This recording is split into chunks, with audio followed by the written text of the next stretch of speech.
Consensus is what makes digital trust work. The idea is that if you have enough parties that do not have an aligned interest and that all agree on the state of something, including its position in the order of events, then that something should be trustworthy. If you can further prove to everyone that the record of those states in that order of events is immutable, that is to say that it can't be changed, then you've got a basis for doing business with a high degree of confidence. It turns out that this is much more difficult to do than you might imagine. Various blockchain platforms use a variety of mechanisms to achieve the desired distributed agreement. Public networks that are completely trustless typically use a proof of work or proof of stake and a few other similar sorts of mechanisms to achieve consensus.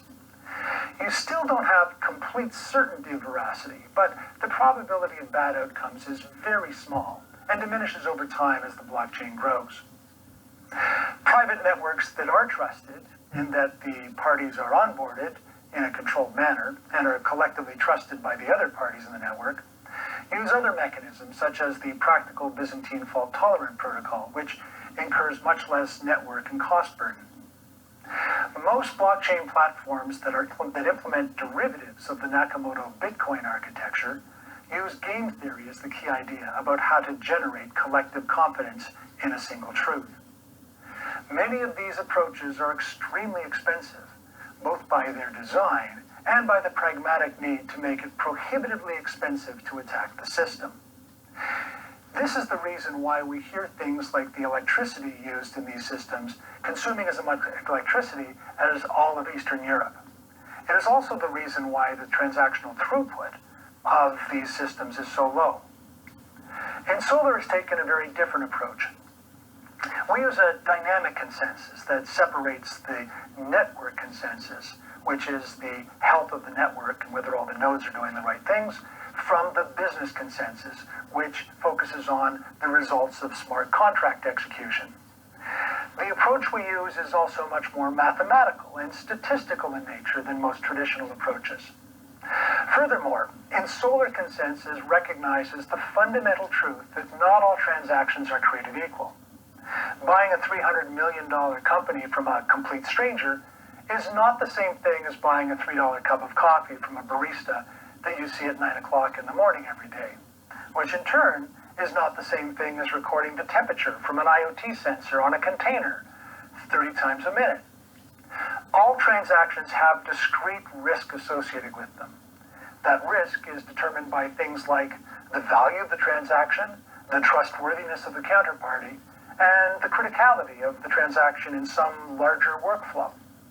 It's crazy to spend the same amount of consensus resource on transactions of widely varying risk. The Insolar network consensus ensures that the network is in good health. It discovers misbehaving or malicious nodes and excludes them from the network. It achieves this through an optimized Byzantine fault-tolerant approach. There's a lot of intricacy about how we've optimized the network consensus, but I won't delve into that right here. The net is that we've implemented a very efficient mechanism to ensure that the network is healthy and performing properly. We calculate the odds of a successful attack against the network consensus with, let's say, 20 nodes, 2 of which are malicious, and assuming that there's no disincentives to bad behavior, such as staking or membership betting, that this is a very big and unlikely assumption.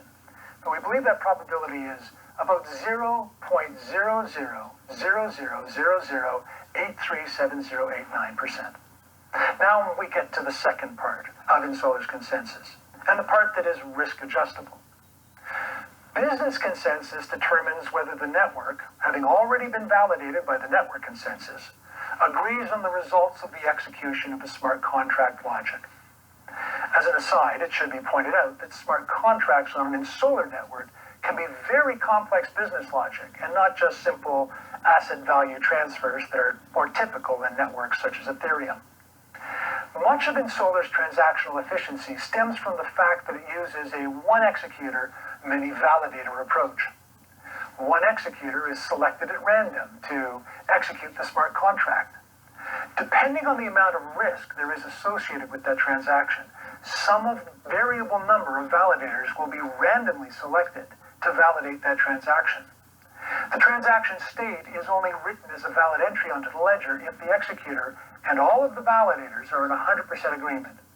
If they are not, a second round of validation will be performed with an augmented number of new, randomly selected validators.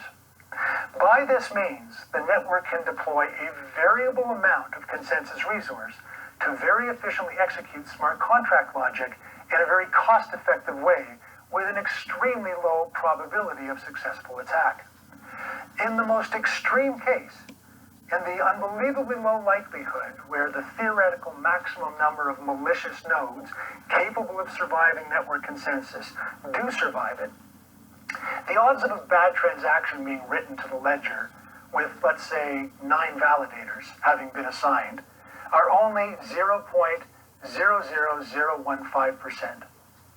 The combined odds of malicious behavior surviving both network and business consensus in any sort of realistic situation are vanishingly small and close to zero.